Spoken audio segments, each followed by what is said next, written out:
할렐루야 반갑습니다 여러분. 계속해서 말씀을 나눠보겠습니다.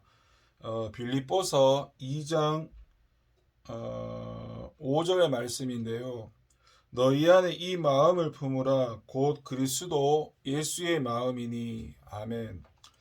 여러분, 먼저 저와 여러분이 이 그리스도의 마음을 품어야 하는데 5절에 보니까 너희 안에 이 마음을 품으라 곧 그리스도 예수의 마음이니 라고 하였습니다.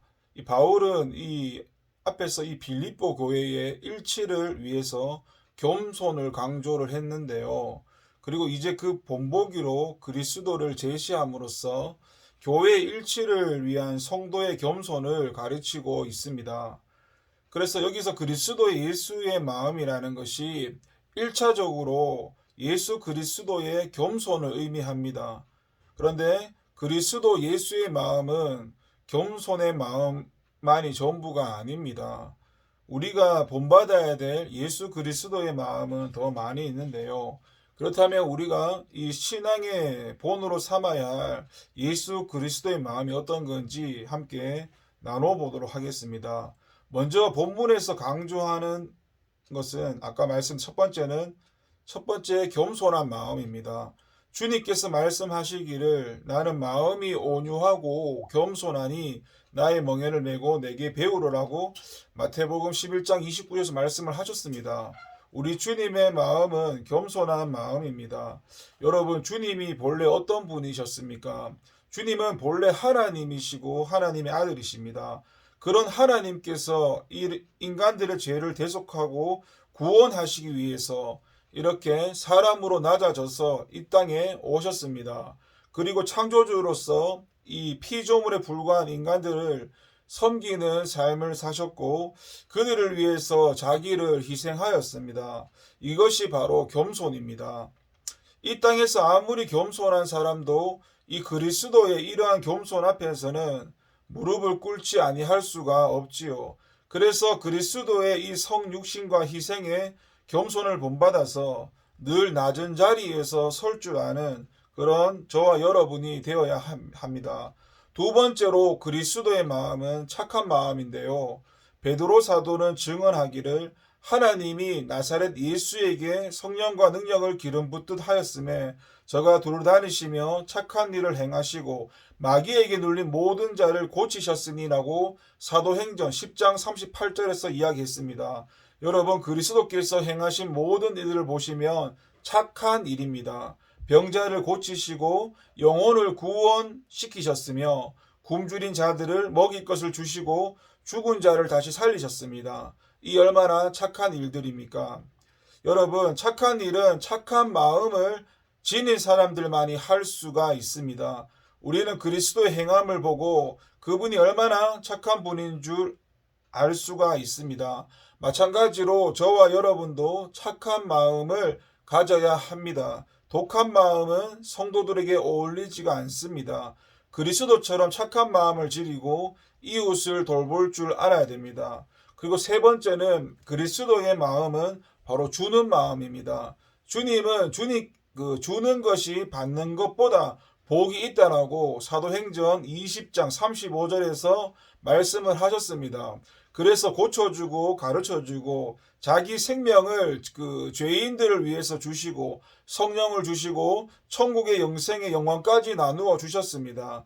여러분, 사람들은 일반적으로 남에게 자기의 것을 잘 주려고 하지 않습니다. 도리어 뺏으려고 하고 얻으려고 합니다. 그러나 저와 여러분은 이 그리스도의 마음을 본받아 주는 자들이 되어야 합니다. 이기적인 마음은 성도에게 어울리는 마음이 아닙니다. 줄 것이 없으면은 이웃을 위해서 기도해주고 따뜻하게 손이라도 잡아주는 그런 저와 여러분이 되어야 합니다. 네 번째는 이 그리스도의 마음은 하나님 아버지를 위한 고난을 두려워하지 않는 마음입니다. 베드로 사도는 그리스도도 너희를 위해서 고난을 받으신 것처럼 너희에게 본을 끼쳐 그 자체를 따라오게 하려 하셨다라고 이 베드로전서 2장 21절에서 말씀했습니다. 그리스도는 하나님의 아버지의 그 뜻을 이루시기 위해서 받는 고난을 조금 더 두려워하지 않으셨습니다. 십자가의 고난을 두려워하지 않는 그 주님의 마음을 주님을 믿는 사도들도 본받았습니다. 베드로와 요한 사도는 그런 산헤드린 공회의 협박에도 굴하지 않고 고난 중에도 복음을 전했다라고 사도행전 21장 16절부터 22절까지 말씀을 합니다. 바울 사도도 수많은 극한 고난을 감당하면서 그렇게 복음을 전했습니다. 지금 빌립보 교인들에게 편지를 쓰고 있는 것도 로마 감옥입니다. 그런데 현대 기독교인들은 주님의 은혜만 받으려고 합니다. 주님을 위해서 봉사하거나 희생할 마음이 있는 성도는 별로 없습니다. 하지만 여러분, 하나님을 위해서 고난받는 것을 두려워하지 않을 때 온전한 신앙생활을 할 수 있다는 그 사실을 아셔야 합니다. 우리가 복음을 전하고 교회의 직분을 감당하고 이웃을 구제하는 이 모든 일은 우리의 수고와 희생이 없으면 할 수 없는 일들입니다. 그래서 주님처럼 하나님 아버지의 뜻대로 고난을 받아야 할 영광도 받는다는 사실을 잊지 말아야 됩니다. 그리고 마지막으로 5번째 마음은요, 주님의 마음은 사욕이 없는 마음입니다. 7절에서 바울은 그리스도께서 자기를 비우셨다라고 증언하고 있습니다. 하나님과 이 동등된 분이시지만 사욕 없는 빈 마음으로 오셔서 오직 사랑으로 하나님 아버지의 뜻만을 행한 것이 바로 그리스도의 마음입니다. 또한 이 땅에서의 삶 역시 전혀 사욕이 없으셨고요. 이 땅에서 물질에 대한 욕심이나 영광이나 어떤 정치적인 야망이 조금도 없으셨습니다. 무덤도 타인의 무덤을 빌리셨고, 하나님 오늘도 이런 그리스도의 마음을 가진 성도님을 찾고 있고 계십니다. 이런 그리스도의 마음을 지닌 성도라야 하나님의 뜻을 온전히 이룰 수가 있기 때문에 저와 여러분이 그리스도의 마음은 첫 번째는 겸손한 마음, 두 번째 착한 마음, 세 번째 주는 마음, 네 번째 고난을 두려워하지 않는 마음, 마지막 5번째 사욕이 없는 마음입니다. 참된 그리스도인이란 바로 이러한 그리스도의 마음을 품고 사는 사람들을 가리킵니다. 그렇다면 저와 여러분이 참된 그리스도인입니까? 이 그리스도의 마음을 품어서 참된 그리스도인들이 되시기를 소망하고 기도합니다.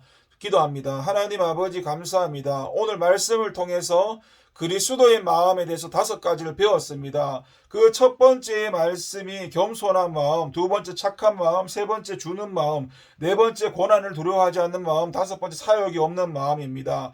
주님, 이것이 우리의 마음에서 생겨나지 않고 하나님과 관계성 속에서 주님으로 살 때 이 마음이 생겨납니다. 하나님, 나로 살지 않게 하시고 주님으로 살게 하셔서 주님의 마음을 품고 살아가는 저와 여러분 될 수 있도록 성령 하나님 우리의 모든 삶 가운데 간섭하셔서 하나님의 뜻을 이루고 하나님을 드러내는 저희가 될 수 있도록 하나님 도와주시고 보살펴주시고 지켜주시고 이끌어주시고 무엇보다 다스려 주시기 원합니다. 하나님 말씀에 순종할 수 있는 저희가 될 수 있도록 도와주시고 오늘도 하나님 인도하심 가운데 살아갈 수 있도록 도와주세요. 감사드리고 예수님의 이름으로 기도드립니다. 아멘. 감사합니다.